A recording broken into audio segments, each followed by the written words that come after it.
Qu'est-ce qu'un apprenti? Non, on le sait déjà. Oui, mais non. Ce terme désigne toutes les personnes qui suivent une formation professionnelle initiale, aussi bien dans une entreprise que dans une école des métiers ou dans une école de commerce. Cool, tu sais lire une définition. Ta gueule. Le but de cette vidéo n'est pas de faire une simple définition de l'apprentissage, mais de valoriser ceux qui, comme moi, ont fait un apprentissage en dual, car ce sera le sujet de mes vidéos. Donc, qu'est-ce qu'un apprenti? Un apprenti, c'est un travailleur. Oui, et non pas de la main-d'œuvre bon marché. Et c'est important d'insister sur le fait que vous êtes des travailleurs, en formation, mais des travailleurs. Je pense ne pas être le seul qui, durant ma formation, ait passé son temps à faire les seuls boulots peu gratifiants et répétitifs. Nous coûtons peu, et ça même le FPC ne s'en cache pas. Comme il est dit, former des apprentis est rentable pour les entreprises. Le bénéfice réalisé grâce au travail fourni par les apprentis et les étudiants dépasse dans l'ensemble les coûts induits par la formation. Rien que pour les formations professionnelles initiales de 3 et 4 ans, ce bénéfice s'élève à quelques 500 millions de francs par an pour l'ensemble des entreprises formatrices. De 1, il est dit que l'apprenti fait des bénéfices pour l'entreprise, et pourtant, dans la majorité des cas, le salaire ne sera jamais vu à la hausse. De 2, quelles dépenses? Les apprentis coûtent-ils quelque chose? Alors moi, mon employeur, il me paye les livres et les autres... C'est bon, t'es l'exception qui confirme la règle, mais même si on te paye des livres et du matos, c'est rien par rapport à ce que tu rapportes. Et sinon, combien de vous savent que les coûts dus à la fréquentation des cours inter-entreprises et autres sorties scolaires doivent être remboursés par l'entreprise?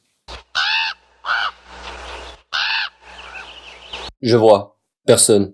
C'est normal. Les institutions et autres groupes patronaux font bien en sorte de ne rien nous dire. Donc, si ton patron te fait chier sur tes prestations, etc., tu peux déjà le remettre à sa place. Tous les patrons reçoivent un classeur qui contient des guides méthodologiques et des règles. Lui ou la personne en charge de ta formation n'ont pas lu le contenu du classeur, donc font mal leur devoir de formateur. Il ne t'a pas remboursé, donc s'il te parle de respect ou de la manière dont tu fais ton boulot, s'il n'a pas lu le classeur, une chose est sûre, c'est qu'il est malhonnête et qu'il profite de toi comme main-d'œuvre bon marché. L'OFPC est en quelque sorte complice, car le classeur devrait distribuer gratuitement à tous les apprentis, mais à la place tu devras taxer 70 francs pour l'avoir. Donc je les balance tout ça dans la gueule? Non. Agir sous l'impulsion de l'énervement n'est pas une bonne idée. Bien sûr, on a tous envie de marcher sur la tête du patron ou de pisser sur les pompes d'un collègue collabo. Mais en faisant ça, tu leur donneras un motif pour te renvoyer.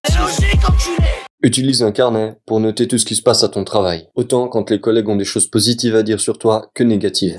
Ensuite, garde tous les tickets et reçus, comme ça le jour où le FPC vient pour des problèmes, tu parles du fait que tu n'as jamais été Mais remboursé. tu viens de dire que le FPC c'est de la merde. Oui, c'est de la merde, ils ne te défendront pas, ou peu, mais tu peux les mettre dos au mur en utilisant la loi pour qu'ils prennent des Et mesures. comment qu'on fait ça? Garde une trace écrite des demandes et des différents problèmes dans un carnet. Comme ça, si aucun changement n'a été opéré, tu pourras utiliser ce carnet au prud'homme comme preuve et peut-être avoir des dédommagements. Par exemple, que ton salaire continue à être versé durant les années de formation qui te restent à faire, bien qu'on t'ait licencié. C'est encore plus satisfaisant qu'un immense Falcon Punch. dans la gueule du patron. Alors c'est tout ce qu'on peut faire? Il y a plein d'autres choses à faire, mais toujours commencer par les choses simples, comme noter tout ce qui se passe à ton travail dans un carnet avec les jours et les dates. Le but de ces vidéos étant de vous faire connaître quelques lois de base et s'organiser avec d'autres apprentis pour ne plus se faire marcher dessus ni par les collègues lèche-bottes ni par le patron.